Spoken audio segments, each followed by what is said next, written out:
Bobby Tince pada masanya kerap berperan seperti perempuan. Nama Bobby Tince dulunya juga sudah tidak asing di telinga masyarakat. Namun kini Bobby Tince sudah tak setenar dulu. Karir Bobby Tince sudah sangat merosot. Bahkan ia juga sudah jarang bertemu menghiasi televisi maupun layar lebar. Bobby Tince juga mengaku jika penghasilannya tak sebanyak dulu.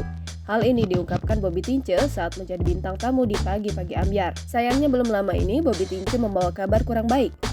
Pasalnya saat ini Bobby Tince sudah resmi bercerai dari istrinya Annisa Nur Azizah. Bobby Tince telah resmi bercerai sejak bulan Juli 2022 lalu.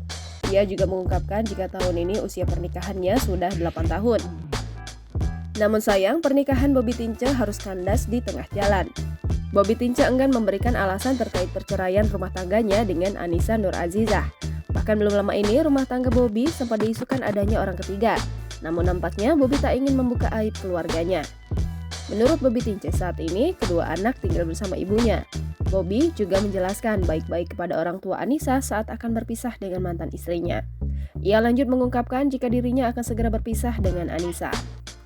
Meskipun berpisah, Bobby Tince dan Annisa masih berhubungan baik. Jangan lupa subscribe, share, komen, dan like ya!